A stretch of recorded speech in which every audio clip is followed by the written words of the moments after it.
जरूर जान सकते हैं। अभी सिर्फ मैं 34 साल का हूँ।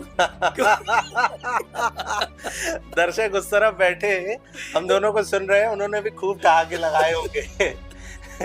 आप ये कह लीजिए कि मैं मानता हूँ खुद को 34 का। तो कभी किसी का फोन आता है कि यार त्रिलोक तेरे पास इतना वक्त नहीं कि तू फोन नहीं लगा रहा मुझे? और रोज मेरे दोस्तों से मैं गाली खाता हूँ इसके लिए।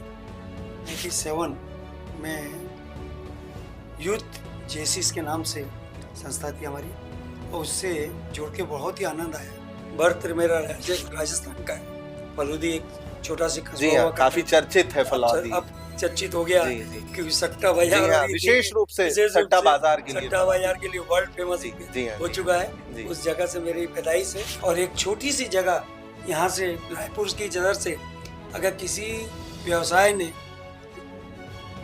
अपना आईपीओ लाया ज्वेलरी के क्षेत्र में, तो अनूप चंद त्रिलोक चंद है। समाज सेवा के दौरान आप लोगों के भी लगातार चहेते होते चले जा रहे हैं। एक बड़ा सवाल ये कि पूरी तरह से अभी तक राजनीति में क्यों नहीं आया आप? आपको ऐसा नहीं लगता कि अब राजनीति में आकर के समाज सेवा भी किया जा सकता है? जा रहे हैं। एक प्रेम वो भी जो श्री कृष्ण ने किया था। आपके हिसाब से प्रेम की परिभाषा क्या है? और ये जो दौर बदल रहा है, प्रेम के नाम पे मजाक चल रहा है, अपराध हो रहा है, इसको लेकर के क्या सोचते हैं? प्रेम के नाम पर, लव के नाम पर बहुत धोखाधड़ी चरम पर चल रही है, अलग अलग तरीकों से कई अपराध इस नाम पर हो जा रहे हैं। प्रेम का मतलब सिर्फ घूमना फिरना और साथ में रहना यहाँ तक सीमित हो चुका है, और अपनी जिम्मेदारियों से भटकना कहीं ना कहीं तकलीफदायक तो है। लोग काफी देर से सो करके उठते हैं, काफी देर तक रात तक जग रहे हैं, बहुत सारी बीमारियों से जूझ रहे हैं। मानसिक श्रम तो ठीक है फिर भी कर पा रहे हैं, लेकिन शारीरिक श्रम उनके लिए बहुत कठिन हो रहा है। और ये जो युवा वर्ग है इनके साथ भी ये समस्या हो रही। तो कुछ ऐसे टिप्स दीजिए कि हम सब स्वस्थ रहें। व्यवसाय और समाज सेवा, इन दोनों के बीच में, इन दोनों को हमेशा बैलेंस करने के लिए कुछ चुनौतियां आती होंगी, और वो बहुत बड़ी चुनौतियां होती होंगी, क्योंकि जैसा कि मैंने कहा कि सफलता की सीढ़ी पर पहुंचना और फिर वहीं बरकरार रहना, इसके लिए भी हर रोज लड़ाई। मैं मेरे अलायंस के डिस्ट्रिक्ट गवर्नर का पद जीता, और उसके बाद जैसा कि आपको मालूम है कि पूरे के पूरे क्षेत्र में विजिट करना पड़ता है उसके लिए, और पूरे क्लबें जब इसे काम करती है, क्योंकि जब हम खुद काम करते हैं तब तो एक अकेले रहते हैं, लेकिन जब पूरी टीम काम करती है उस समय करीब करीब 100 क्लबें, जिसको पूरे छत्तीसगढ़ में, पूरे मध्य प्रदेश में मिला करती विदर्भ के क्षेत्र में, तो हमको काम, उनको देखना, उनको लक्ष्य देना, उनको प्रोत्साहित करना, उनके कार्यक्रमों में भागीदारी देना, ये अपने आप में एक चुनौती है। हमारा व्यापार संडे को बंद रहता था, तो हमने एक व्यवस्था बनाई कि सैटरडे संडे के हम भरपूर वो काम करेंगे जो हमें समाज के लिए करना है, और बाकी दिन व्यापार करना। एक बड़ा मैसेज आपने सभी को दे दिया है। और इन सब के साथ में, वैसे तो उम्र नहीं पूछी जाती है, लेकिन आपकी उम्र जान सकता हूँ मैं? जरूर जान सकते हैं। अभी सिर्फ मैं 34 साल का हूँ। दर्शक उस तरफ बैठे हम दोनों को सुन रहे हैं, उन्होंने भी खूब ठहाके लगाए होंगे। आप ये कह लीजिए कि मैं मानता हूँ खुद को 34 का। सफल होने के लिए कड़ी मेहनत करनी होती है, कई चुनौतियों से लड़ना पड़ता है, तब जाकर के कोई सफल होता है। और उसी सफलता को बरकरार रखने के लिए भी हर रोज लड़ाई लड़नी पड़ती है। अब ऐसे में इन सब के साथ में समाज सेवा के लिए समय निकाल पाना, अपने जीवन को सार्वजनिक बनाने के प्रयास में लगे रहना, ये दुनिया के सबसे कठिन कामों में से एक माना जाता है। लेकिन ऐसा कौन कर रहे हैं, इस पर आज बात करेंगे। उनकी कई कहानी किस्से आप लोगों तक पहुंचाएंगे। हमारे साथ में हैं इन सब पर बातचीत करने के लिए और अपनी कहानी आप तक, हम सब तक पहुंचाने के लिए त्रिलोक चंद्र जैन साहब। मैंने जो कह करके शुरू किया, सबको रोका, वो कुछ गलत तो नहीं कहा सर? नहीं, बिल्कुल आप सही कह रहे हैं। बहुत अच्छा लगा, और ये सब सुन के कि आपके जैसे चैनल के माध्यम से जो दर्शक देख रहे हैं उनको, कि इतनी अच्छी जानकारियाँ जो खोज खोज के आप निकाल रहे हैं और ये लोगों को मौका दे रहे हैं, इसके लिए बहुत बहुत बधाई है। सर प्रयास यही है। हमारे इस ओपन एयर पॉडकास्ट स्टूडियो का जो एक खास कार्यक्रम हमने तय किया है कि समाज के हर उस व्यक्ति तक पहुंचना है, चाहे वो बहुत नीचे तबके पर हो या फिर बहुत ऊंचे तबके पर, उसकी हर कहानी किस्सों को सब तक पहुंचाना है। तो सबसे पहले तो आपकी शुरुआत करते हैं सर कि जैसा कि मैंने कहा कि सफल एक कुशल व्यवसायी हैं आप, एक सफल व्यवसायी हैं, कई जगहों पर आज आपके संस्थान हैं, और इन्हीं सब के साथ में आप इन सब के साथ सार्वजनिक जीवन में आकर के समाज के लिए कुछ करना चाह रहे हैं, लगातार दिखता रहता है ये। इसकी शुरुआत कहाँ से हुई सर? बहुत सही है तिवारी। मैं कॉलेज लाइफ में इस चीज़ की शुरुआत हुई। मैं 1997 में यूथ जेसिस के नाम से संस्था थी हमारी, और उससे जुड़ के बहुत ही आनंद आया। एक मेंबर के रूप में जुड़ा, तब थोड़ा समाज के लिए कुछ करने में थोड़ा मन प्रफुल्लित होने लगा। तो देते देते धीरे धीरे उत्साह बढ़ता गया, और 1977 में मैं इसका यूथ जेसिस का चेयरमैन भी बना। वहाँ से लगन जो चालू हुई समाज सेवा की, कि मेरे गाइडेंस हमारे सभी जेसिस के साथियों ने बहुत ही अच्छे ढंग से मुझे प्रोत्साहित किया, आगे बढ़ाया। तो धीरे धीरे मन लगा कि जब हमसे कमजोर जो वर्ग है, हम उनकी सेवा करते हैं तो कितना आनंद आता है। और ये बात चलते चलते व्यवसाय जहाँ अपनी ओर एक और आवश्यक है, कमाई के लिए व्यापार को करना आवश्यक भी है, लेकिन जब हमने ये सोचा कि हमारा कुछ समय इस क्षेत्र में भी निकले, तो जब मैंने ये देखा कि जब हम ठान लेते हैं तो समय अपने आप मिलने लगता है। और समय की बाध्यता, मेरे को ऐसा लगता है कि कहीं अड़चने नहीं देती। हम सिर्फ मन बनने की आवश्यकता है, और मन बनने के बाद हम अच्छे कार्य करने के प्रेरित हों तो कर सकते हैं, ऐसी मेरी मानना है। सेवा के साथ-साथ अनूप चंद त्रिलोक चंद ज्वेलर्स एक बहुत चर्चित प्रतिष्ठित प्रतिष्ठान है। आप लोगों में से कई उन तक पहुँचते भी होंगे। आपसे भी आपको बहुत बेहतर तरीके से जानते होंगे, जो नहीं जानते होंगे, उन सीधे तौर पे आज द डिजिटल न्यूज़ पर आप लोगों को उनको देखने और सुनने का मौका मिल रहा है। व्यवसाय और समाज सेवा, इन दोनों के बीच में, इन दोनों को हमेशा बैलेंस करने के लिए कुछ चुनौतियाँ आती होंगी, और वो बहुत बड़ी चुनौतियाँ होती होंगी, क्योंकि जैसा कि मैंने कहा कि सफलता की सीढ़ी पर पहुंचना और फिर वहीं बरकरार रहना, इसके लिए भी हर रोज लड़ाई लड़नी पड़ती है। बिल्कुल सही है। इस चीज़ को हम अपने आप में, क्योंकि कई बार ऐसा होता है कि दोनों चीज़ ज़रूरी होती है, कि किसको प्रायोरिटी दें और किसको ना दें। इस समय बड़ी तकलीफ आती है, लेकिन मैंने फिर कहा कि सही ढंग से हम प्लानिंग करें और सही ढंग से हम अपना रास्ता निकालें, और कौन सी चीज़ प्रायोरिटी में करनी है, इस बात को अगर मुद्देनज़र रख के काम करते हैं तो व्यापार भी अच्छा होता है और समाज सेवा भी हम बहुत अच्छे ढंग से कर सकते हैं।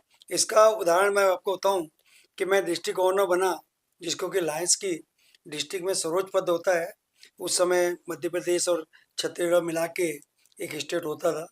तो 2001 वो दिन है, तो मैं व्यापार भी चरम सीमा पे अपना चल रहा था कि करना है, रोज एक्सपेंशन पापा के साथ में जुड़े, तो रोज एक्सपेंशन की चीज़ चल रही थी। लेकिन उसी समय में मैंने लायंस के डिस्ट्रिक्ट गवर्नर का पद जीता, और उसके बाद जैसा कि आपको मालूम है कि पूरे के पूरे क्षेत्र में विजिट करना पड़ता है उसके लिए, और पूरे क्लबें जब इसे काम करती है, क्योंकि जब हम खुद काम करते हैं तब तो एक अकेले रहते हैं, लेकिन जब पूरी टीम काम करती है उस समय करीब करीब 100 क्लबें, जिसको पूरे छत्तीसगढ़ में पूरे मध्य प्रदेश में मिलाकर थी, विदर्भ के क्षेत्र में। तो हमको काम उनको देखना, उनको लक्ष्य देना, उनको प्रोत्साहित करना, उनके कार्यक्रमों में भागीदारी देना, ये अपने आप में एक चुनौती थी। तब हमने उसको मेंटेन करने के लिए, क्योंकि हमारा व्यापार संडे को बंद रहता था, तो हमने एक व्यवस्था बनाई कि सैटरडे संडे के हम भरपूर वो काम करेंगे जो हमें समाज के लिए करना है, और बाकी दिन व्यापार करेंगे। तो ऐसा करने से पूरा वो कार्यकाल भी मेरा अच्छा गया, और एक यादगार कार्यकाल भी बन गया, और मैं समाज के साथ जुड़ भी गया। ऐसे ही कई समय हैं कि जब हम समय समाज के लिए, ये तो वर्ग हुआ कि चलो लायंस में जुड़ के हमने किया, लायंस के डिस्ट्रिक्ट ओनर के पद को, एक था कि ये प्रतिष्ठित पद है और 1 साल है हमारे लिए, इसमें कुछ करना है, तो वो एक अलग बात। लेकिन बात धीरे धीरे ये जो आदत सी बढ़ गई कि हमें हमारे से कमजोर वर्ग के लिए कुछ करना है, या हमारे वर्ग के लिए भी करना है, समाज के लिए कुछ देना है, नई चीज़, तो अनेक कार्यक्रमों में अनेक तरीकों से इसको करने का सुअवसर मिला। तो मन, मेरा ये कहना पुनः है कि अगर मन लगा रहे, जुनून हो, तो कोई भी चीज़ आपसे दूर नहीं है, समय अपने आप निकलता है, और दोनों में बैलेंसिंग भी होता है। और जहाँ एक आप एक समाज सेवा में जाते हैं, तो मैं आपको बताऊं कि मन मन के साथ जब खुश होते हैं तो हमारे साथ एक जुनून जो रहता है जुड़ने का लोगों से, तो लोग भी हमारे साथ जुड़ते हैं, तो कहीं व्यापार में भी तकलीफ नहीं आती, व्यापार भी अपने आप में फलीभूत होता है। और इसका मुझे बहुत हमारे साथियों का इतना अपार प्रेम मिला, जिसके मैं बयान नहीं कर सकता, कि जगह जगह गए, उन लोगों से मिले जिन लोगों को बहुत आवश्यकता थी, तो उनका आशीर्वाद हमें अपने आप में मिलता है। तो कहीं न कहीं हम उनके दिए हुए आशीर्वाद से भी आगे बढ़ते हैं। तो मेरा ऐसा मानना है कि समाज सेवा हर आदमी को करते रहना चाहिए। एक बड़ा मैसेज आपने सभी को दे दिया है और इन सब के साथ में वैसे तो उम्र नहीं पूछी जाती है, लेकिन आपकी उम्र जान सकता हूँ मैं? ज़रूर जान सकते हैं। अभी सिर्फ़ मैं 34 साल का हूँ। क्यों दर्शक उस तरफ बैठे हम दोनों को सुन रहे हैं, उन्होंने भी खूब ठहाके लगाए होंगे। क्यों आप ये कह लीजिए कि मैं मानता हूँ खुद को 34 का। क्यों ऐसे 1957 का मेरा बर्थ है और छत्तीसगढ़ के 65 साल 66 साल से यहीं पे हैं। बर्थ मेरा राजस्थान का है। फलूदी एक छोटा सा जी कस्बा हाँ, हुआ करता काफ़ी था। चर्चित है फलौदी। अब चर्चित हो गया जी, जी। क्योंकि सट्टा जी बाजार और हाँ, ये विशेष रूप से विशेष रूप सट्टा से बाज़ार के लिए सट्टा फलौदी। बाजार के लिए वर्ल्ड फेमस जी, जी हाँ, हो जी हाँ। चुका है। जी, उस जगह से मेरी पैदाइश है और जन्म के साथ ही 6 मन की उम्र से मैं रायपुर में पापा के साथ आया और तब से यहाँ पे अच्छे-अच्छे क्योंकि व्यापार करने के साथ जब हमारे लोगों का प्रेम भी मिलता है और उनका जो सहयोग मिलता है, ये एक सराहनीय कार्य था। तो आज 66 वर्ष इस कैसे बीते ये पता ही नहीं चल रहा है और इतने सारे दोस्त यार जब पूरे बने हैं, उनका ये है कि आज 80, 80, 80 बड़े-बड़े ब्रांडों से टक्कर लेता है और अपने आप में छत्तीसगढ़ का ब्रांड जो कि पूरे हिंदुस्तान में अपनी पताकाएँ फहराया है और एक छोटी-सी जगह यहाँ से रायपुर की जगह से अगर किसी व्यवसाय ने अपना आईपीओ लाया हो ज्वेलरी के क्षेत्र में तो अनूप चंद त्रिलोकचन है। इतनी सी जगह से किसी ने फ्रेंचाइज मोड पे गया हो, जिसने अपने फ्रेंचाइज दूसरे जगहों पे दिया हो तो अनूप चंद त्रिलोकचन है। जिनके वर्कशॉप बॉम्बे दिल्ली कलकत्ता के जगहों पे हो तो अनूप चंद त्रिलोकचन है। तो ऐसा ये सब हो पाया आपके सहयोग से। बिना आप लोग के सहयोग से इतनी बड़ी उपलब्धियां प्राप्त नहीं होती। ये सब मैं मानता हूँ कि आप लोग का सबका आशीर्वाद था कि आज अनूप चंद त्रिलोकचन ज्वेलरी के बाजार में जीरो से लेकर हीरो तक की पूरी दूरियां जो कही जाए तो उनके अपने हाथ में है और अच्छे ढंग से इसको काम भी कर रहा है। साथ ही साथ अन्य क्षेत्रों में भी लोगों ने हमें सराहा और हम उन क्षेत्रों में भी काम कर रहे हैं। ये जो आपकी इसलिए पूछी थी, हालाँकि बड़ा गज़ब जवाब दिया आपने, ऐज के साथ-साथ बहुत सारी बहुत ज़रूरी बातें और कई चीज़ें भी आपने बता दी। इन सब के साथ में मैंने ऐज इसलिए पूछा था क्योंकि इस ऐज में भी आप शारीरिक और मानसिक श्रम लगातार करते रहते हैं और पूरी तरह से स्वस्थ हैं। पूरी तरह से हैं? जी। तो ऐसे में आपकी जो हर रोज़ की दिनचर्या है, ये बहुत ज़रूरी है क्योंकि आज के एक ऐसा समय आ चला है, लोग काफ़ी देर से सो कर के उठते हैं, काफ़ी देर तक रात तक जग रहे हैं, बहुत सारी बीमारियों से जूझ रहे हैं, मानसिक श्रम तो ठीक है, फिर भी कर पा रहे हैं, लेकिन शारीरिक श्रम उनके लिए बहुत कठिन हो रहा है और ये जो युवा वर्ग है, इनके साथ भी ये समस्या हो रही। तो कुछ ऐसे टिप्स दीजिए कि हम सब स्वस्थ रहें। स्वस्थ रहने का एकमात्र मंत्र है सही बात कि आपकी दिनचर्या व्यवस्थित हो और व्यवस्थित में जैसा बताया कि दिन भर में इतने व्यस्त होने के कारण ये है कि भाई समय भी इसलिए निकल पाता है कि सुबह थोड़ा जल्दी उठना चाहिए और उठना भी चाहिए। मैं उठता हूँ आप अपनी साढ़े डेली छः रूटीन बताना शुरू कर दीजिए। साढ़े छः से 7 बजे मैं उठता हूँ। जी, पूरे रेडी होके पूजा पाठ करके 8 साढ़े 8 फिर कसरत वसरत थोड़ी बहुत जो कि एक्यूप्रेशर वगैरह करना है, व्यायाम करना है। तो 8:30 पौने 9 तक का ये समय है इस सब चीज़ के लिए। उसके बाद नाश्ता, फिर 9:30 10 के बाद चलो दुकान या कि 1 घंटा कोई अपने दोस्त यारों भी फैमिली मेंबर से जो भी बातें कुछ मिलना-जुलना है, वो करने के बाद 11 बजे दुकान आते हैं। तो 11 के बाद 6 साढ़े 6 तक दुकान में व्यवस्थित दुकान के सभी कामों को उसी जगह पे पूरे काम करते हैं। चाहे कोई भी काम हो फिर उसमें इसमें यहाँ पे निपट जाते हैं सब काम। फिर साढ़े 6 7 से बाहर घूमना 1 आध घंटा पब्लिक के साथ में आपस में जाना, कोई प्रोग्राम हो उनमें जाना। 8:30 बजे फिर वापस डिनर, 10 बजे से 11 बजे तक टीवी और शो वो सब देखना, सब चीज़ें। इस बीच व्हाट्सएप अगर कोई पूरा फॉलो करते रहते हैं कि क्या अपडेट है, समाज में क्या नया हो रहा है, कहाँ क्या घटी, इन सब चीज़ों की जानकारी लेते हुए 11 बजे फिर सो जाते हैं, तो सुबह पुनः हम उठ जा पाते हैं। एटी के सर्वे सर्वा। कभी ऐसा होता है कि अचानक किसी गोलगप्पे के ठेले पर रुकते हैं और गोलगप्पे का आनंद लेने लग जाते हैं? बिल्कुल सही है। ये मेरी रूटीन में है कि करीब-करीब हर अल्टरनेट संडे पे हम ठेलों पे जाके बड़ा उसका आनंद लेते हैं और पब्लिक की बात उसमें जो पब्लिक क्या कर रही है, उसका भी बहुत गहन मतलब नज़रिया देखने को मिलता है। तो हम लोग ज़रूर मैं उसका ज़रूर आनंद लेता हूँ मेरे फ्रेंड सर्कल के साथ। अच्छा, समाज सेवा के दौरान आप लोगों के भी लगातार चहेते होते चले जा रहे हैं। एक बड़ा सवाल ये कि पूरी तरह से अभी तक राजनीति में क्यों नहीं आए आप? आपको ऐसा नहीं लगता कि अब राजनीति में आकर के समाज सेवा भी किया जा सकता है? बिल्कुल, आप सही कह रहे हैं, लेकिन इस तरफ से अभी तो कोई इसमें विचार नहीं किया था, लेकिन मौका मिलेगा ज़रूर उसमें आगे बढ़ने की इच्छा है क्योंकि हम समाज को कुछ देने में तभी सक्षम हो पाएँगे अच्छे ढंग से, जब हम राजनीति के क्षेत्र में आकर लोगों की सेवा कर पाएँगे, तो ये हाँ, कई जानकारों का कहना है कि राजनीति के माध्यम से समाज सेवा जो है वो कहीं न कहीं और बेहतर की जा सकती है। बिल्कुल सही है, क्योंकि जब किसी चीज़ के हम हमारे पास कोई चीज़ हमारे हाथ में रहती है, तो हम अच्छे ढंग से उसको प्रतिपादित कर सकते हैं और पावर जब साथ में आ गया, साथ में चीज़ें कि समाज को क्या-क्या नीड है, तो ये प्योर राजनीति से किया जा सकता है। तो उस विचार में जैसा आपने कहा है, तो उसमें भी एक ज़रूर विचार करके आगे आने की कोशिश करेंगे। सर, समाज के कई अलग-अलग लोगों से मिलते हैं, कई अलग-अलग माहौल को देखा है, एक लंबा आपका अनुभव रहा है। एक बहुत महत्वपूर्ण विषय पर बात करने जा रहा हूँ। प्रेम के नाम पर, लव के नाम पर बहुत धोखाधड़ी चरम पर चल रही है, अलग-अलग तरीकों से। कई अपराध इस नाम पर हो जा रहे हैं। आपके हिसाब से प्रेम की परिभाषा क्या है? और ये जो दौर बदल रहा है, प्रेम के नाम पे मज़ाक चल रहा है, अपराध हो रहा है, इसको लेकर के क्या सोचते हैं? आज जो पहले का आज से अगर 20-25 साल पहले जाएँ, तो प्रेम एक शर्म से झुकी हुई चीज़ें नज़र से ले देखा जाता था और अपने आप में एक बड़ा मीठा हुआ करता था और एक दायरे के अंदर हुआ, सीमित दायरे के अंदर इसका नज़ारा होता था और जब वो बड़े पेरेंट्स जब इसको अडॉप्ट करते थे और उसको खिल के वो रूप बनता था, अच्छा रूप बनता था।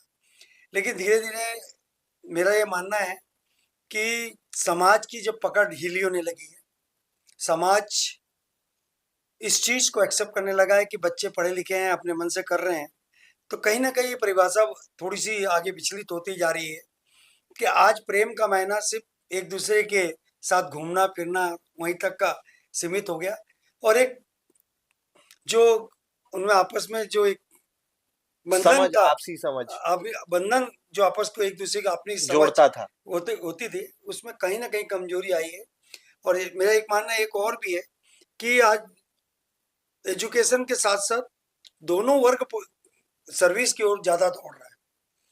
जहाँ दोनों के ईगो टकराते हैं आपस में कि मैं भी कम नहीं हूँ, मैं भी कम नहीं हूँ। तो ये तकलीफ बढ़ते-बढ़ते वो प्रेम का दूसरा रूप चालू हो रहा है। तो इसमें कहीं न कहीं समाज को तकलीफ हो रही है आने वाले समय में। इसके लिए हमारे समाज को ही कुछ अच्छा एक्शन इसमें जोड़ना पड़ेगा, तभी इस चीज़ को रोका जा सकता है। अन्यथा आज प्रेम का मतलब सिर्फ़ घूमना-फिरना और साथ में रहना, यहाँ तक सीमित हो चुका है और अपनी ज़िम्मेदारियों से भटकना कहीं न कहीं तकलीफ़दायक तो है। अगले सवाल पर जा रहा हूँ तो मुझे लगता है कि आप भी ठहाके मारकर फिर हँसने लगेंगे। अमूमन ऐसा होता है कि जब हम कॉलेज टाइम पर होते हैं, दोस्तों को ज़्यादा वक़्त देते हैं, फिर धीरे-धीरे आगे बढ़ते जाते हैं और फिर एक जगह पर पहुँचने के बाद थोड़ा कम समय दे पाते हैं। तो कभी किसी का फ़ोन आता है कि यार त्रिलोक, तेरे पास इतना वक़्त नहीं कि तू फ़ोन नहीं लगा रहा मुझे, तेरा तो फ़ोन आता ही नहीं है।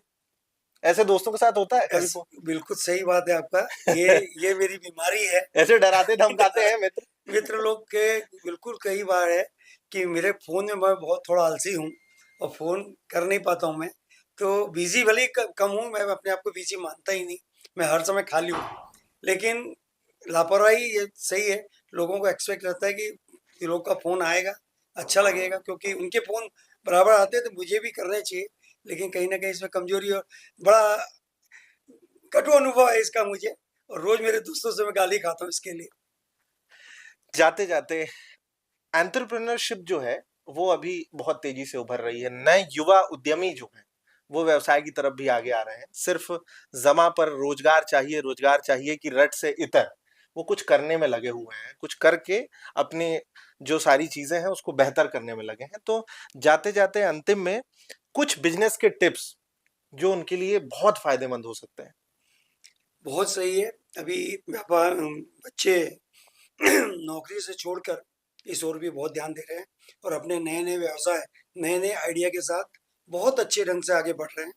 मेरा ये मानना है कि अगर आपको सही ढंग से आगे बढ़ना हो, नींव मजबूत करते हुए रहना है, तो एक तो पारदर्शी, ईमानदारिता, नया-नया क्रिएशन करने की क्षमता और आप अपने व्यवहार कुशल रहें और सबके साथ मितव्ययता से रहें, सहनशील हों, कम बात ज़्यादा अच्छी तरीके से आप अब किसी को कटाक्ष ना करें, तो ये व्यापार के लिए बहुत फ़ायदेमंद है और आगे आके आप ईमानदारी से जब व्यापार करते हैं, पारदर्शिता से व्यापार करते हैं, गुणवत्ता जब व्यापार में दिखती है, तो कोई ताकत नहीं है जो आपको हिला सके, बशर्ते कि आप सही ढंग से नए-नए क्रिएशन के साथ आगे बढ़ते रहें, तो आपको किसी भी फ़ील्ड में क्रिएशन ज़रूरी है और नया-नया काम आप करेंगे।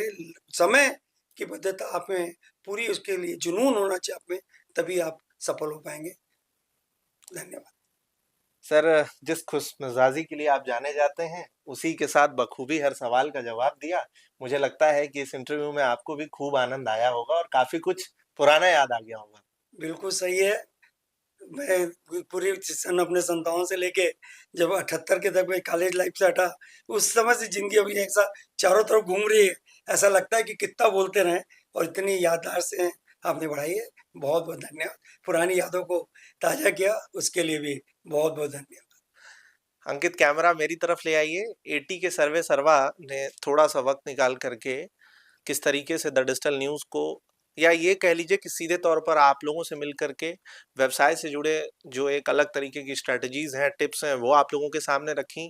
इन सब के साथ में सफल होना, सफलता को बरकरार रखना और साथ-साथ सार्वजनिक जीवन में बने रहना, इन दोनों को बैलेंस करने के लिए क्या कुछ ज़रूरी है, वो सब कुछ भी आप लोगों के सामने रखा। युवा उद्यमी एंटरप्रेन्योरशिप में क्या कुछ ज़रूरी है, वो भी टिप्स दिए। मुझे लगता है ये सब आपके काम आए होंगे और आगे आएँगे, अगर आप लोगों ने नोट किया होगा।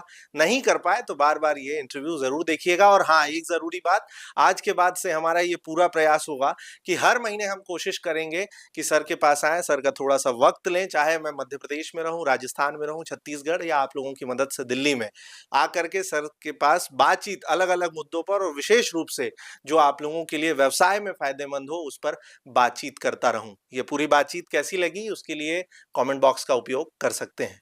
फिलहाल छत्तीसगढ़ के रायपुर से, राजधानी रायपुर से आप सबका विवान और कैमरे के उस पार अंकित।